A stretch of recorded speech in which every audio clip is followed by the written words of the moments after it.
வணக்கம். இன்றைக்கி சக்கையை வச்சு ஜாமும் சக்கை பிரதமனும் எப்படி பண்ணுறதுன்னு தான் பார்க்க போகிறோம். அதுக்கு முதல்ல 1 கப் அளவுக்கு சர்க்கரை எடுத்து அது கூட அரை கப் அளவுக்கு தண்ணி சேர்த்து நல்லா சர்க்கரை கரைய வரைக்கும் கொதித்ததும் அடுப்பு ஆஃப் பண்ணிடலாம். அடுத்து நம்ம எடுத்து வச்சுருக்கிற சக்கையை கொட்டையெல்லாம் நீக்கிக்கிட்டு கொஞ்சமாக தண்ணி சேர்த்து நல்லா பேஸ்ட்டு அரைச்சி எடுத்துக்கிடணும். பாருங்கள், சக்கை பேஸ்ட் இது மாதிரி கிடச்சிருக்கு. அடுத்து சட்டியில் நெய் விட்டு நெய் சூடானதும் நம்ம அரைச்சி வச்சுருக்கிற பேஸ்ட் அதில் கொட்டி நல்லா கிளறிட்டே இருக்கணும். பாருங்கள், நெய் நல்லா சூடாகி சக்கையும் அதோடு சேர்ந்து நல்லா மிக்ஸ் ஆக தொடங்குது.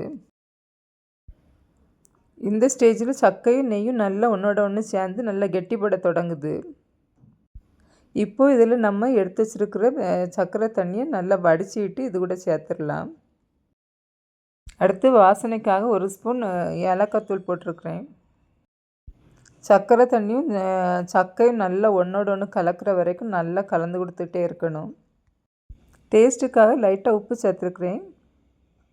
இப்போ சக்கையும் சர்க்கரை தண்ணியும் நல்லா ஒன்றோட ஒன்று கலந்துட்டு இது இன்னும் கொஞ்சம் கெட்டிப்பட்டு வரக்கூடிய ஸ்டேஜில் நம்ம அடுப்பு ஆஃப் பண்ணலாம். பாருங்கள், இது மாதிரி பபிள்ஸ் கொஞ்சம் கெட்டிப்பட்டு வரும்போது ஜாம் நல்ல பதமாக இருக்கும். இந்த ஸ்டேஜில் நம்ம அடுப்பு ஆஃப் பண்ணிடலாம். பாருங்கள், இப்போ நல்ல ஜாம் பதத்துக்கு வந்திருக்கு. இந்த ஸ்டேஜில் அடுப்பு ஆஃப் பண்ணிவிட்டு இதை வேற ஒரு பாத்திரத்துக்கு மாற்றிடலாம். பாருங்கள், ஜாம் சூப்பராக ரெடி ஆகிருக்கு. இது சப்பாத்தி கூட ப்ரெட்டு கூடலாம் சாப்பிட்றதுக்கு குழந்தைங்களுக்கு கொடுத்தா ரொம்பவே விரும்பி சாப்பிடுவாங்க. இது டேஸ்ட்டு உண்மையிலேயே ரொம்பவே சூப்பராக இருக்குங்க. ஜாமை வேற ஒரு பாத்திரத்துக்கு மாற்றி வச்சிடலாம். அடுத்து சட்டியில் நெய் விட்டு நெய் சூடானதும் நம்ம எடுத்து வச்சுருக்கிற சக்கையை சின்ன சின்னதாக வெட்டி அதில் கொட்டிடலாம்.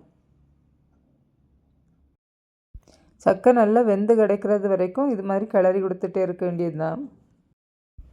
சக்கை துண்டு நெய்யில் நல்லா வதங்கினதும் நம்ம கரைச்சி வச்சுருக்கிற சர்க்கரையை இதில் அரைச்சி ஊற்றிடலாம்.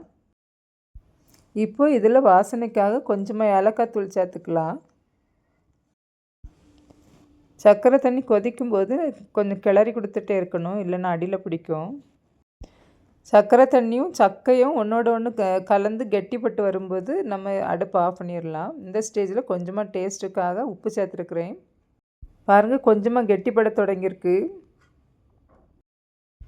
சட்டியில் ஒட்டாமல் கொஞ்சம் இலகி வர்றது மாதிரியாட்டு கெட்டிப்பட்டு வரும்போது நம்ம அடுப்பு ஆஃப் பண்ணிவிட்டு வேறு பாத்திரத்துக்கு மாற்றிடலாம். இந்த சக்கை பிரதமன் வச்சு சக்கை பாயசம் பண்ணலாம், ஜவ்வரிசி பாலெல்லாம் சேர்த்து. இதுவும் ப்ரெட்டு கூட சப்பாத்தி கூடலாம் சாப்பிட்றதுக்கும் ரொம்பவே நல்லாயிருக்கும். சும்மா சாப்பிட்றதுக்கே சூப்பராக இருக்கும். நீங்களும் ட்ரை பண்ணி பாருங்கள். நன்றி.